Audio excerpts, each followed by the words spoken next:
Assalamualaikum warahmatullahi wabarakatuh.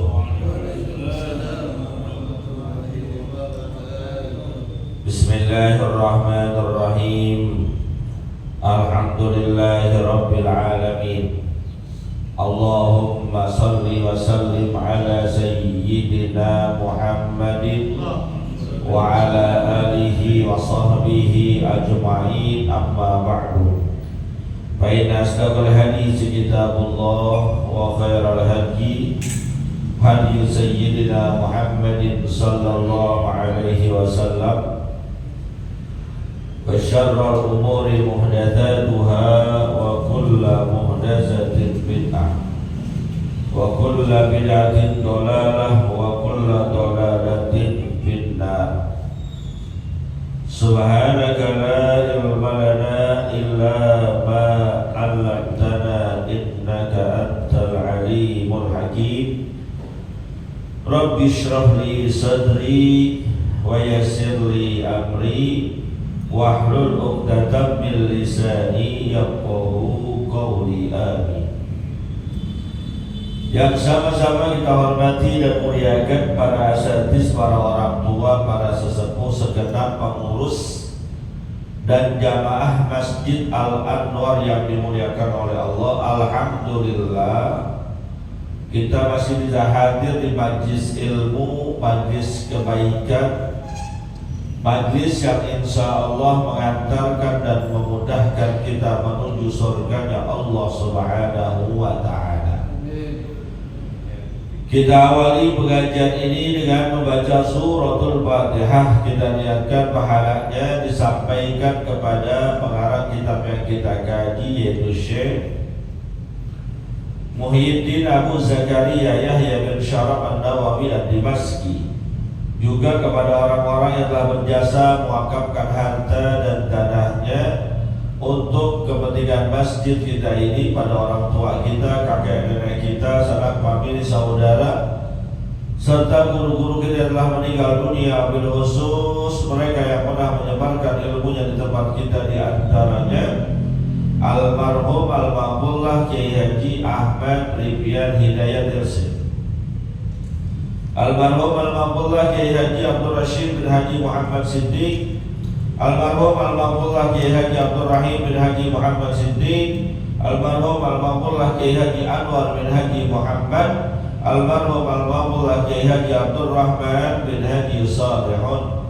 Semoga Allah Subhanahu wa Ta'ala ampuni segala dosa dan kesalahannya, Allah terima amal ibadahnya, Allah jadikan kuburnya raudhah min riyadil jannah bi niyatil qabul wa bi jahir rasul. Al-Fatihah.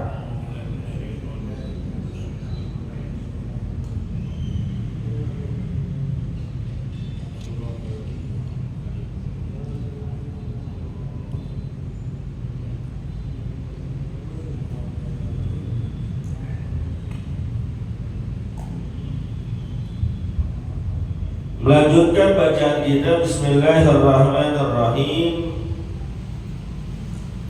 Qala al-mu'allif rahimahullahu ta'ala anhu wa an Abi Hurairah radhiyallahu ta'ala anhu an Nabi sallallahu alaihi wasallam annahu qala Allah azza wa jalla ana inda zanni 'abdi bi wa ana ma'ahu haitsu yadhkuruni wallahu abrahu bi taubati 'abdihi min ahadikum yajidu dhalatahu bil falati wa man taqarraba ilayya shibran taqarrabtu ilayhi dhira'an wa man taqarraba ilayhi dhira'an taqarrabtu ilayhi ba'an wa idza aqbala ilayya yamshi aqbaltu ilayhi uharwilu. Muttafaqun alaihi wa hadha lafdu ihda riwayati Muslim.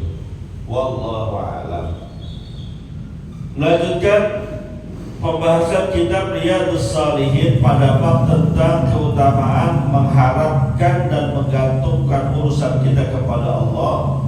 Ada sebuah hadis yang belum selesai kita bahas mengenai Hadis qudsi yang Allah katakan, saya ini bagaimana prasangka hamba saya kepada saya. Lalu Allah lanjutkan, wa man taqarraba ilayya shibran, siapapun dari hambaku itu mendatangi aku, mendekatkan diri kepadaku seukuran sejengkal. Shibran, sejengkal. Taqarrabtu ilaihi dhira'an, kalau dia mendekatkan diri kepadaku seukuran sejengkal, aku akan lebih dekat lagi kepada dia seukuran satu hasta. Ini lengan orang dewasa dari sikutnya satu ujung, satu hasta. Lalu waman taqarraba ilayya dhira'an taqarrabtu ilaihi ba'an, dan siapa orang yang mendekatkan diri kepadaku satu hasta, maka aku akan mendekatkan kepadanya seukuran satu depa. Itu kurang lebih diletakkan tangan. Kita deketin seukuran segini kepada Allah, Allah lebih dekatin lagi kita seukuran segini. Dua ukuran tangan kita. Wa idza aqbala ilayya yamshi, apabila dia berjumpa menghadap kepadaku dalam keadaan berjalan, aqbaltu ilayhi uharwil, aku akan menjumpainya dengan cara sedikit berlari. Jadi maksudnya adalah apa yang Allah berikan kepada kita melebihi apa yang kita usahain. Dari unsur dunia maupun akhirat. Kita bersyukur kepada Allah cuma segini doang seukurannya. Kalau kata Allah, la in syakartum la azidannakum, kalau kalian bersyukur aku tambah. Syukur kita cuma segini, Allah tambah jadi berkali lipat. Itu untuk ukuran dunia. Belum lagi untuk ukuran akhirat. Kita mendekatkan kepada Allah seukuran sejengkal, Allah balas seukuran sehasta. Bagaimana gambarannya? Lihat, kita sholat 5 waktu. Berapa menit sholat 5 waktu? Berapa menit? Anggap 5 sampai 10 menit. Yaitu pun campur-campur, kita mikirin yang lain-lain. Tapi balasannya dari Allah. Was-shalawatul khamsu ila shalawatil khamsi mukabbiratun lima bainahunna. Kita kerjain satu sholat, lalu ketemu sholat lagi yang lain. Zuhur kita sholat, ketemu asar, itu kan di antara dua sholat itu ada waktu senggangnya, waktu kosongnya, yang bisa boleh jadi kita bermaksiat kepada Allah. Maka kata Allah, mukabbiratun lima bainahunna, Allah hapus tuh dosa-dosa di antara keduanya kalau kita ngelakuin. Sholatnya mah cuma 5 menit. Berangkat hadir di majelis ilmu di rumah kita masing-masing. Ada yang 100 meter, 200 meter, 300 meter. Bahkan Ustaz Agus mungkin 20 km kali dari rumahnya ke sini. 30 km. Perjalanan 1 jam. Kelihatannya berat, tapi yang Allah balas buat kita, setiap melangkah diangkat derajatnya, nurunin kaki dihapus dosanya, langkah kaki putaran roda ban motor kita dihitung amal kebaikan. Berapa banyak tuh Ustaz Agus dari Pondok Petir sampai sini. Banyak kan dia pahalanya buat kita.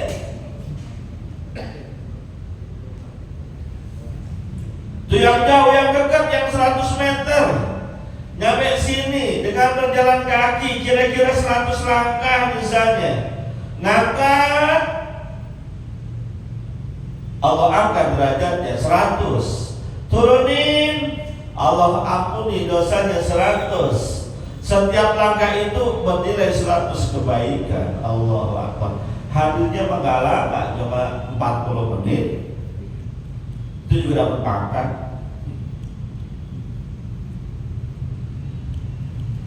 Sedekah, kita kasih kotak amal 5.000. Apa kata Allah? Masalul ladzina yunfiquna fi sabilillah kamasali habbatin ambatat sab'a sanabila bi kulli sumbulatin mi'atu habba. Perumpamaan orang yang menginfakkan hartanya di jalan Allah bagaikan dia menanam satu biji, yang dari satu biji itu tumbuh 7 cabang pohon, yang masing-masing cabang berbuah 100. Nanamnya satu, berbuahnya 700. 5.000 yang kita infakkan dibalas 700 kali lipat. 5.000 kali 700 berapa? 3.500.000. Sedikit itu 5.000, Allah balas banyak. Ini lagi nih, korban nih, kan lagi korban. Ya sekalian saya grogi-grogi. Korban berapa duit? Anggap 3.500.000 yang standar. Ada yang 4 juta, ada yang 5 juta. Taruhlah 3.500.000. Gede apa kecil? Pak, 3.500.000 gede apa kecil? Ah, gede. Bilang lagi kecil, kok tarik-tarikin sekarang korban. Gede 3.500.000. Tapi lihat balasannya dari Allah. Ketika para sahabat tanya kepada Rasulullah, ya Rasulullah, apa itu yang namanya udhiyah, ibadah korban? Baginda Rasul menjawab, hiya sunnatu abikum Ibrahim. Itu adalah bagian dari ajaran bapak moyang kalian Ibrahim alaihissalatu wassalam. Lalu kata para sahabat, seandainya kita ikutin syariat berkurban itu, kita berkurban juga dengan seekor kambing, apa balasannya? Maka jawabannya baginda Rasul, setiap satu helai bulu hewan yang engkau korbankan itu bernilai sedekah. Iseng ambil 1 ekor kambing domba, banyak apa kagak itu? Bulunya domba 3,5 juta. Setiap helai dari bulu domba itu bernilai 1 kebaikan buat kita. Ada berapa juta kira-kira tuh? Lebih gak 3.500.000? Bisa 10 juta kebaikan yang kita dapat. Yang kita berikan pasti Allah akan balas lebih. Yang lagi pada berangkat haji, ONH-nya 50 sekian juta, itu yang reguler. Yang plus bisa sampai 200 juta. Yang puroda 400 juta. Gede. Tapi apa kata Allah? Kalau dia berangkat haji, ikhlas, duitnya halal, dijalankan rukun-rukunnya dengan benar, semua pantangan-pantangan ditinggalkan, mendapat gelar haji mabrur. Kata Allah Subhanahu wa taala, al-hajjul mabrur laisa lahu jazaa'un illa jannah. Haji yang mabrur enggak ada balasan buat dia kecuali surganya Allah Subhanahu wa taala. 58 juta yang dikeluarkan, 180 juta yang dia bayarkan, 400 juta yang buat bayar produknya dia dibayar surga oleh Allah Subhanahu wa taala. Cuma kadang kita hitung-hitungan siapa Allah, nggak percaya sama janji Allah. Maka kalau udah urusan ngeluarin duit, mikirnya berkali-kali. Ngorban aja dah, ngorban 3,5 juta. Oh, mikir. Ini kalau gua kasih 3,5 juta, besok bayaran sekolah anak-anak gimana ya? Bayar WiFi bagaimana? Bayar motor bagaimana? Apalagi itu dipikirin semuanya. Padahal 3,5 juta yang kita keluarin gak ada apa-apanya dengan apa yang Allah janjikan buat kita.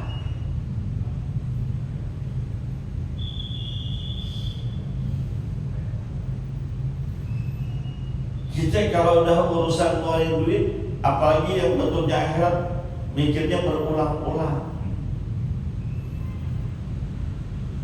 Tapi kalau buat yang lain gak pakai mikir. Buat ngerokok, ada ngerokok gak di sini?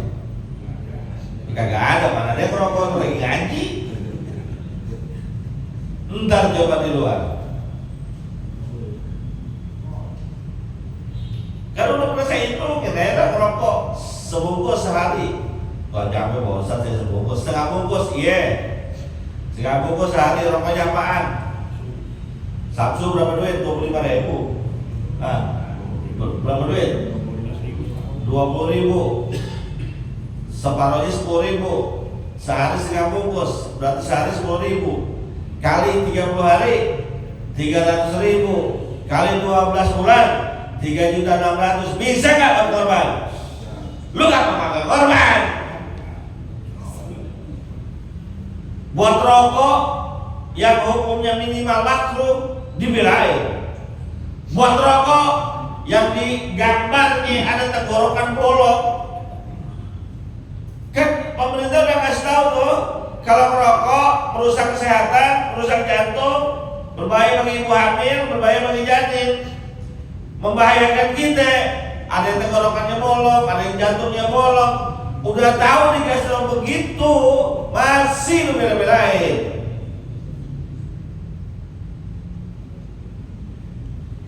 Kan goblok bin tolol. Kenapa saya bilang goblok bin tolol? Udah dikasih tahu nih, kalau merokok penyakit, bisa memperpendek umur, dibelain, dibayarin, dikeluarin duitnya. Lalu kata baginda Rasul, kalau korban setiap satu helai bulu yang engkau korbankan dari hewan tersebut bernilai 10 kebaikan. Kagak dibela-belain, malah milih yang ini. Gak masuk logika kita kadang-kadang. Tuh yang rokok kretekan, yang ngepek ama jago-jago banget, dibela-belain tuh. Elektrikannya aja harganya mahal, ada 200, ada 300, ada 1 juta. Belum isiannya. Ngepep atau ngepep? Itu yang kadang-kadang kita kalau untuk urusan akhirat kadang kayak orang gak percaya sih.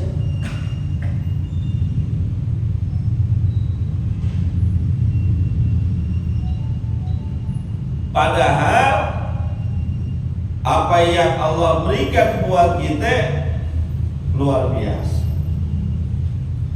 Dan udah gitu, tuh kalau kita korban, hartanya bakal dibalikin lagi sama Allah. Yang Allah yang bilang, wa ma anfaqtum min syai'in fa huwa yukhlifu. Kalian infakkan sesuatu dari harta yang kalian punya, yang kami rezekikan kepada kalian, fa huwa yukhlifu, Allah bakal ganti.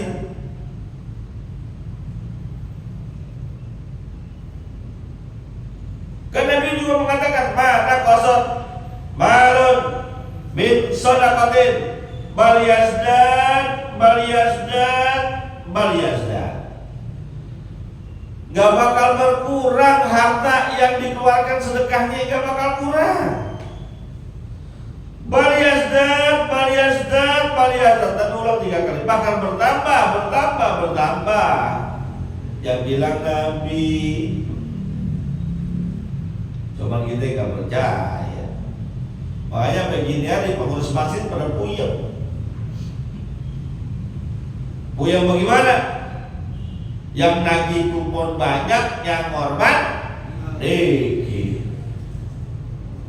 Udah gitu pengurus masih seret lagi, main panjer-panjerin aja.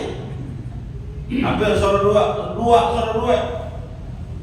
Udah dapat 4 nih, tapi belum ada yang lunas, belum ada yang datang. Ayo.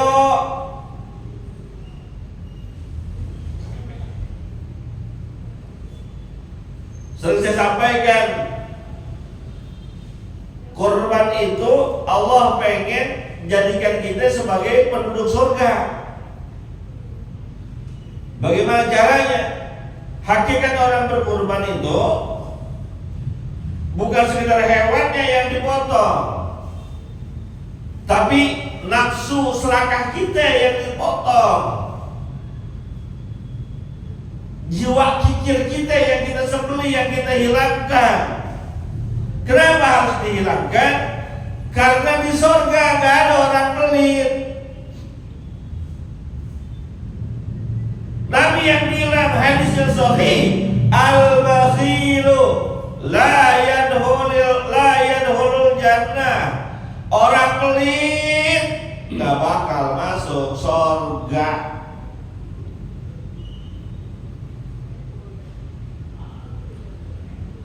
Walaupun ketua masjid,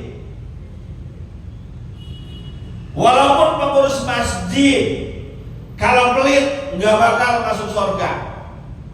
Kalau ustadz gimana ustadz? Walaupun ustadz, walaupun guru, walaupun kiai, walaupun habib, kalau pelit nggak bakal masuk surga. Oh, Nabi yang bilang, pilih mau jadi penduduk surga apa neraka.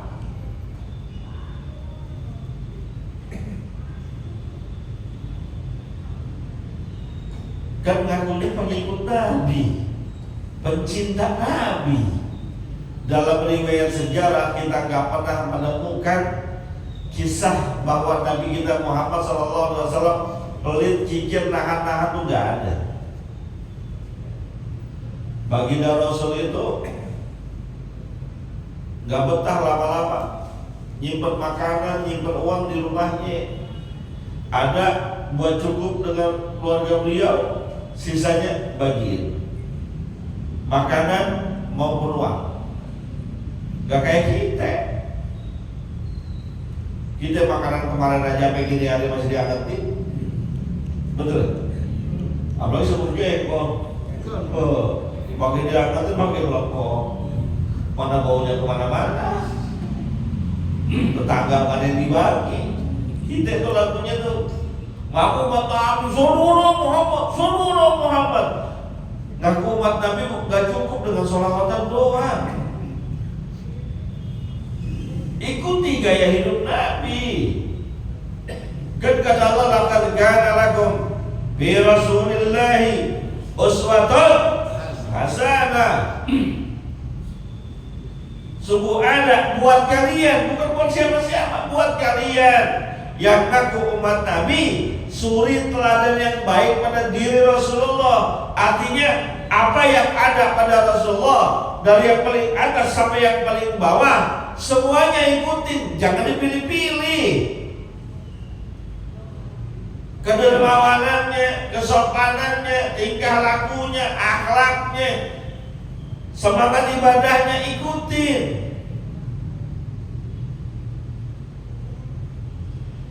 Gak benar kita dengar cerita Nabi pelit, gak ada. Bahkan kalau kita dengar cerita wali-wali Allah, orang-orang yang dekat kepada Allah, yang memiliki karamah kemuliaan, itu gak ada ceritanya mereka pelit, gak ada. Wali-wali Allah itu baris semuanya dermawan. Bahkan salah satu ciri wali Allah dermawan. boleh diperiksa dari yang dulu sampai sekarang. Yang namanya wali Allah bares, dermawan. Banyak kita saksikan, dan saya juga merasain begitu. Yang dianggap wali-wali Allah nggak ada, yang pelit nggak ada. Habib Umar Cipayung itu kan dikenal sebagai wali Allah, doanya mustajab. Itu Masya Allah, beliau tiap hari bulan puasa buka puasa di rumahnya gak kurang 100 orang,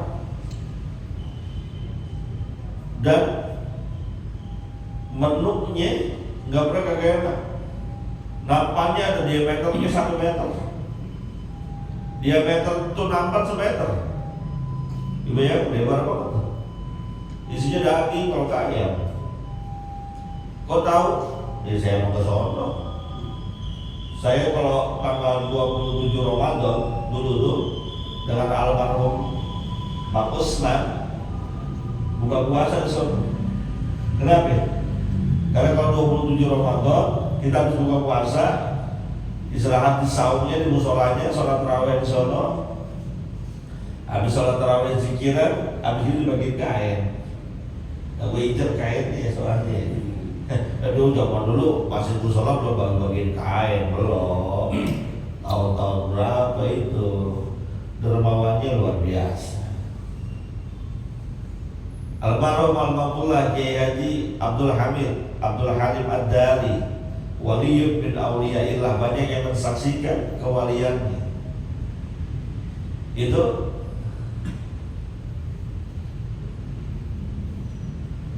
dermawannya luar biasa. Waliyun min auliyaillah, banyak mensaksikan karomah beliau.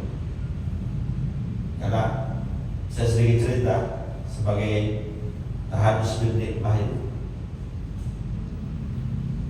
Jadi dulu tuh kalau mau Ramadan kita menghatamkan kitab, nginep di Pilak di Megamendung.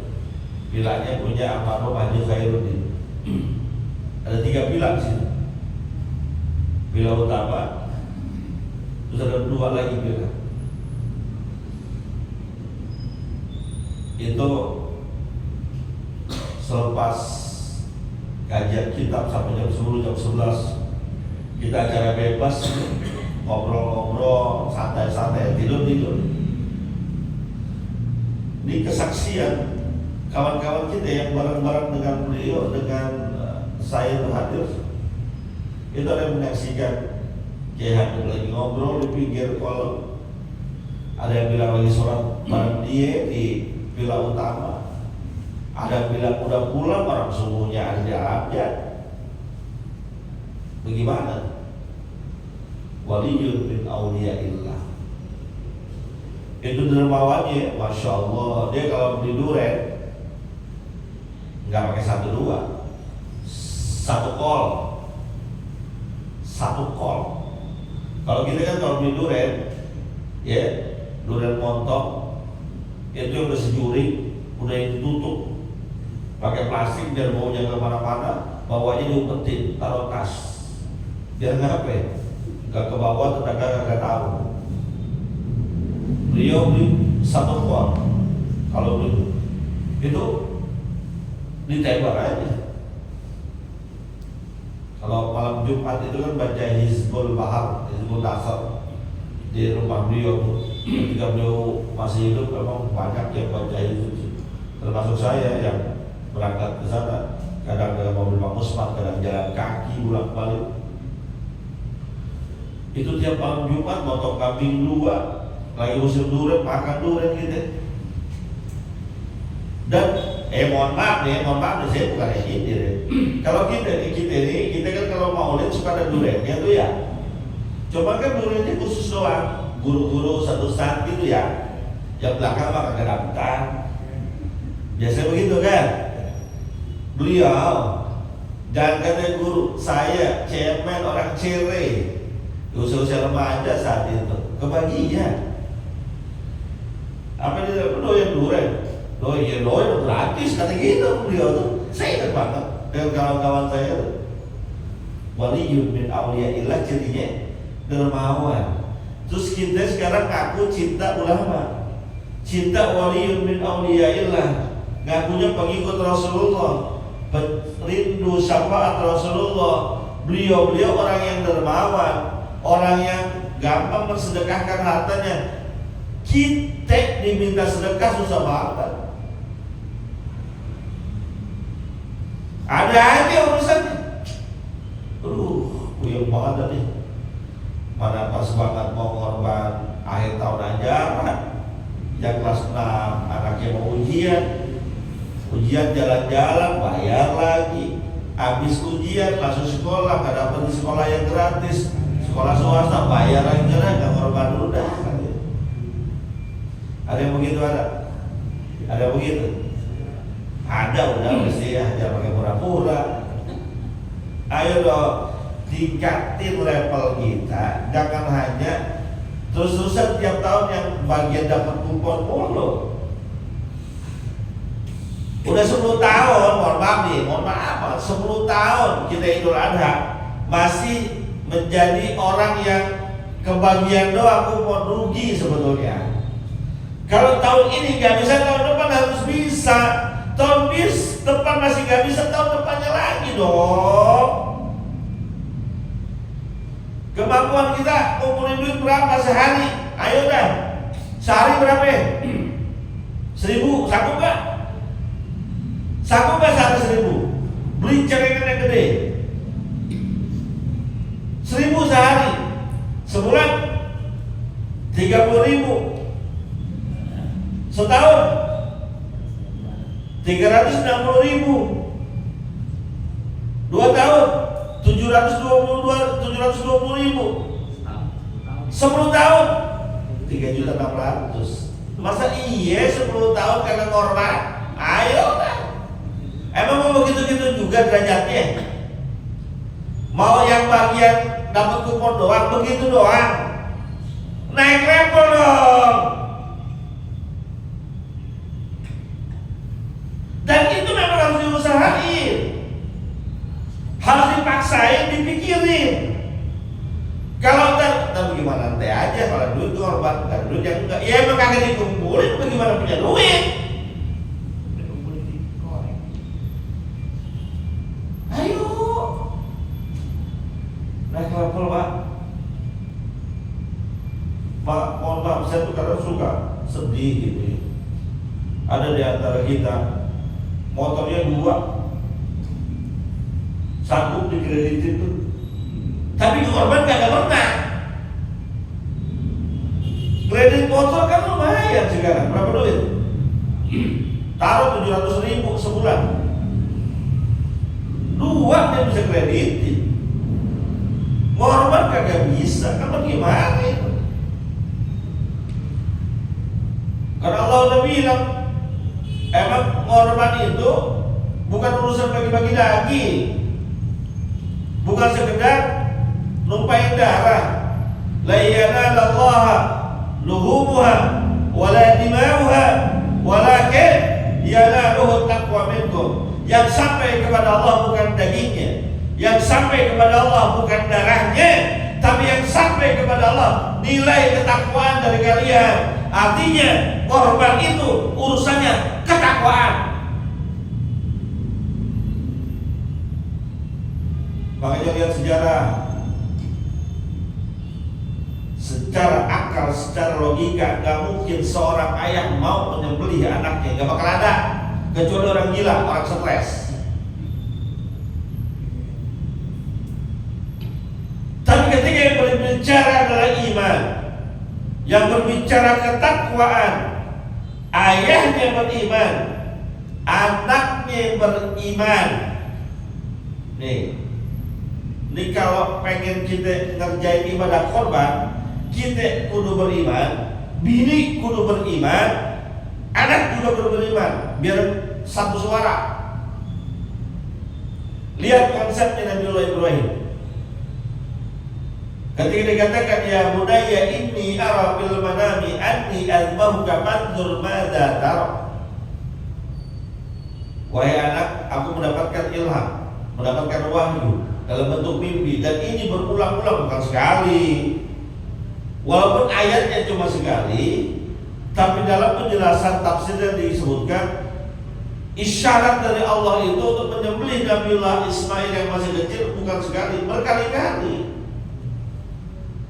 Setelah dia yakin ini adalah wahyu Allah, ngobrol sama bininya, bagaimana nih ya, wahyu Allah begitu, jalan apa jangan? Ya kalau emang perintah Allah, mau gimana lagi? Kan begitu juga tuh. Saat mohon maaf, saya kira sebalik. Ini memang bicara juga iman. Ketika dari bumi Palestina, Nabiullah Ibrahim mengajak Ismail yang masih kecil dan ibunya ke negeri Mekah yang saat itu belum ada orang, nggak ada orang, ditinggalin di situ. Terus sambil ditinggalin, ditaruh, ditinggal. Ini ibunya Nabiullah Ismail ngomong, wahai Nabiullah Ibrahim, Allah yang nyuruh kayak gini. Allah yang nyuruh. Iya, Allah yang nyuruh. Kalau memang Allah yang nyuruh, udah, saya pasrah. Tuh ya. Sama juga ketika mimpi Nabiullah Ibrahim menyembelih anaknya Ismail, disampaikan kepada istrinya. Istrinya bilang, Allah yang nyuruh. Iya, jalanin. Tapi Nabiullah Ibrahim masih ragu-ragu.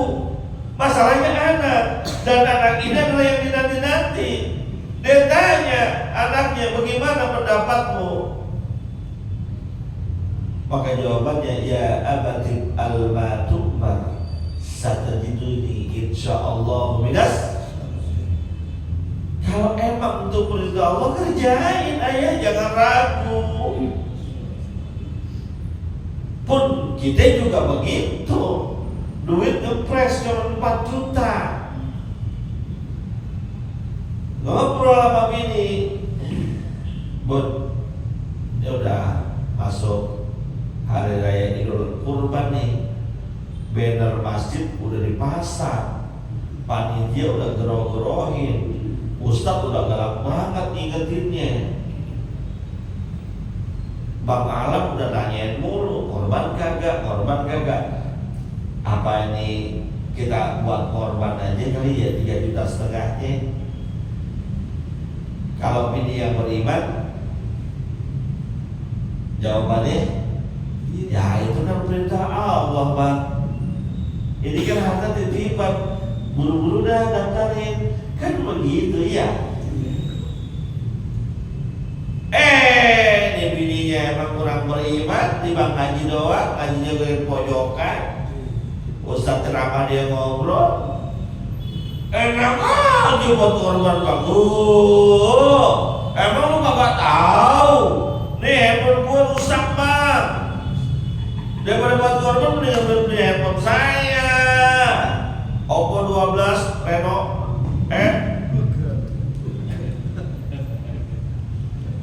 Kan Oppo 12 sampai 6 juta Neng. Dia buat TP 4 juta, sisanya cicil. Ada yang begitu gini, tukar tambah. Kadang mohon maaf,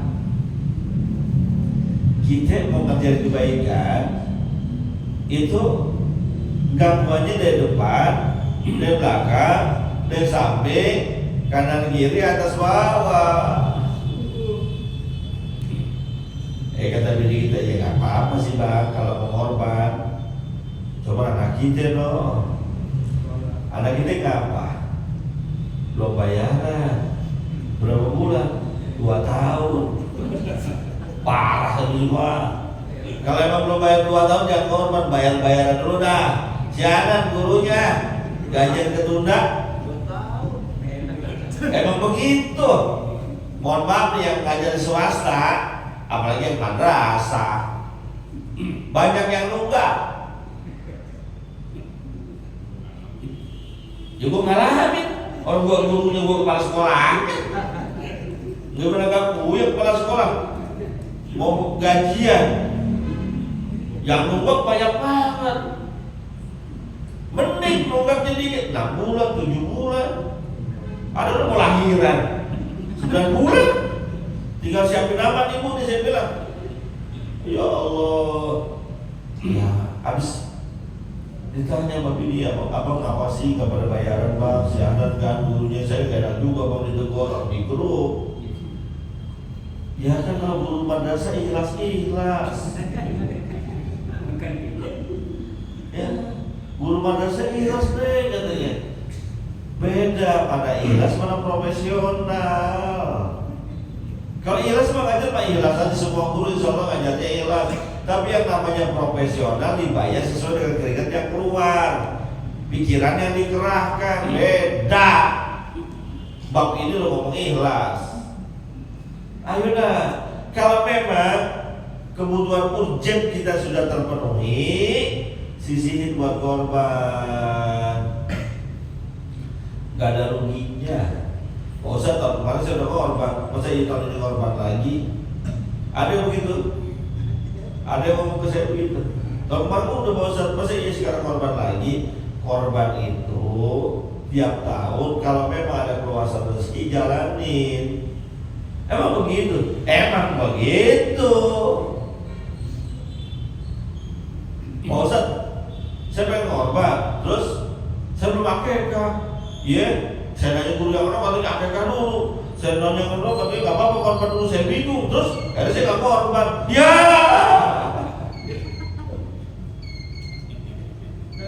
Bagaimana? Sekarang saya tanya Pak, saya tanya tolong jawab yang benar ya, sesuai dengan apa yang Bapak pernah ngaji pada guru-guru. Walaupun mungkin jawabannya akan sedikit berbeda. Kalau Bapak mau korban, ternyata belum diakekah, korban dulu pakai akekah dulu. Hah? Korban dulu pakai akekah dulu. Lu bingung kan jawabnya apa ya Pak? Hah? Terus ini udah masuk korban nih. Dia udah masuk korban. Terus kita mau korban aja, kita belum diakekah. Korban dulu pakai akekah dulu. Alasannya apa?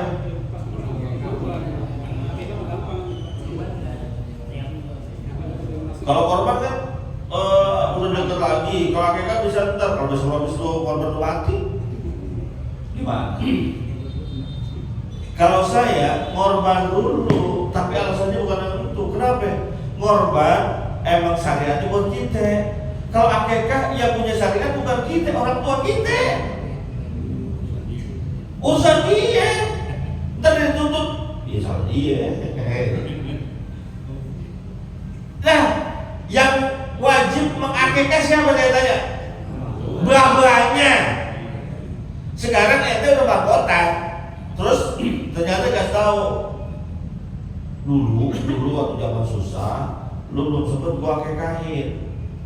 Ya terus gimana Pak? Ya lu kalau punya duit, lu akekah sendiri dah.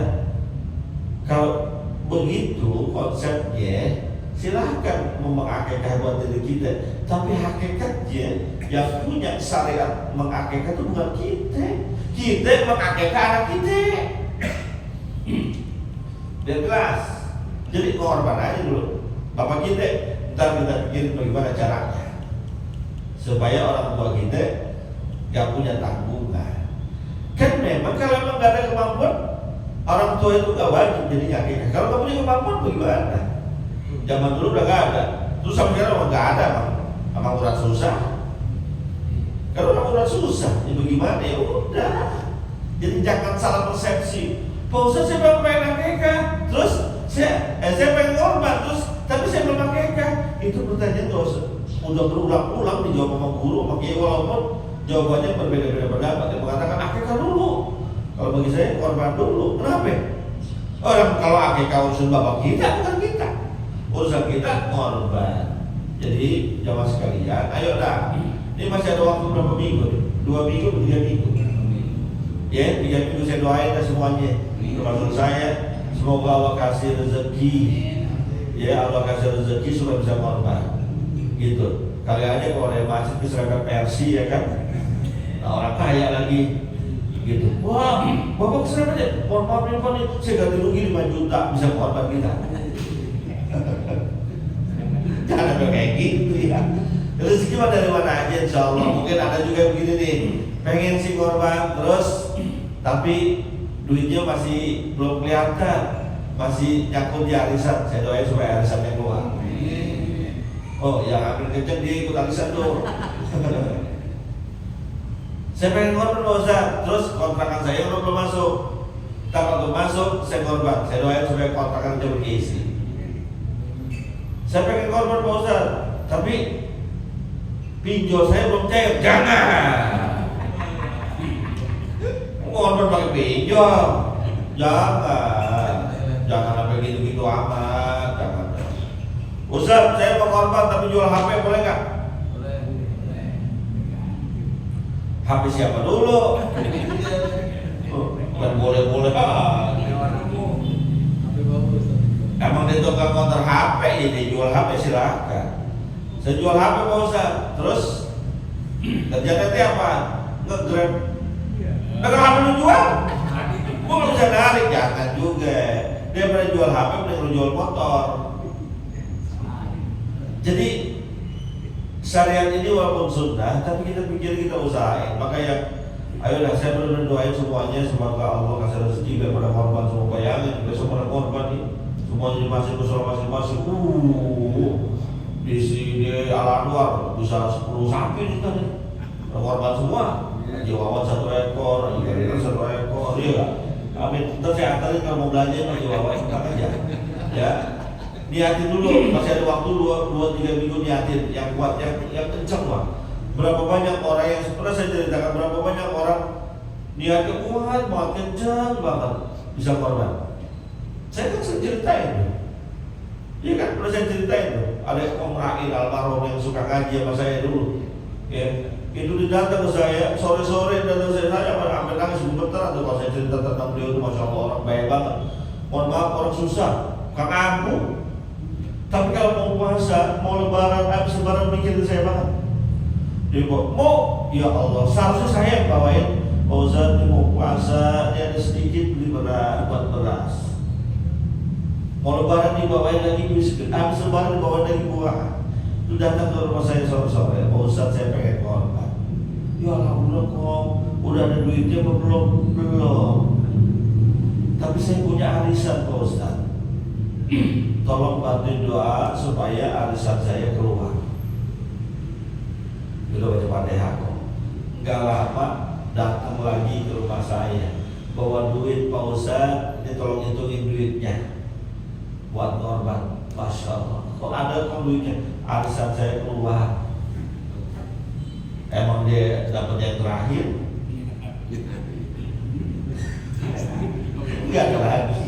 Ya tapi kan kalau orang ya tukang arisannya jahat kan dibagi, jangan begitu dong. Tapi saya lihat masya Allah luar biasa. Saya disuruh hitung duitnya, kok cukup kok duitnya kok. Ya udah Pak Ustaz pegang, saya korban atas nama, waktu itu dia bilang atas nama almarhumah istri. Saya bilang jangan atas nama almarhumah, nama kokannya. Tahu namanya saya lupa saya. Kok Ra'id saya nyebut ya Allah. Mudah-mudahan Allah kasih lapang putih. Saya meninggal di Amber, rumah itu ya, kayaknya ya. Masya Allah orang keren banget nih. Ya udah yuk kita baca Fatihah. Udah isya kan ya? Udah lewatan? Hah? Oh kira ngaji kelewatan aja udah usah. Lama banget. Coba nih nanti dangdutan ini seandainya ada orang hajatan, dikasih tahu Pak Milis cuma sampai jam 10 dangdutannya. Tiba-tiba dia mainnya sampai setengah 11. Kira-kira girang apa kagak? Lu girang dangdutan kelewatan setengah aja banyak. Lama. Girang ngaji cuma 5 menit. Ya Ustaz ya. Mudah-mudahan Allah kasih berkahnya kita semua. Yang mau korban Allah kasih rezekinya. Yang lagi berangkat haji Allah kasih kesehatan. Berangkat selamat, pulang selamat. Jadi membawa predikat haji yang mabrur. Al-Fatihah.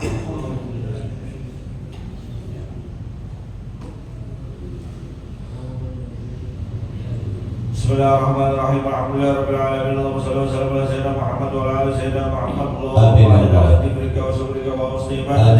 Allahumma fir lana wa liwalidina warhamna warhamna kama rabbawna shighara. Amin. Allahumma la sahla illa ma ja'altahu sahla wa anta taj'al huzna idza syi'ta sahla. Amin. Ya Ghani ya Hamid ya Mughni ya Mu'ayyin ya Rahim ya Wadud alina bi halalika al-haramika wa bidatika amma yasudul kaman siwak. Wa sallallahu ala sayyidina Muhammad wa ala alihi wa sahbihi alhamdulillahi rabbil alamin. Terima kasih, mohon maaf. Assalamualaikum warahmatullahi wabarakatuh. Waalaikumsalam.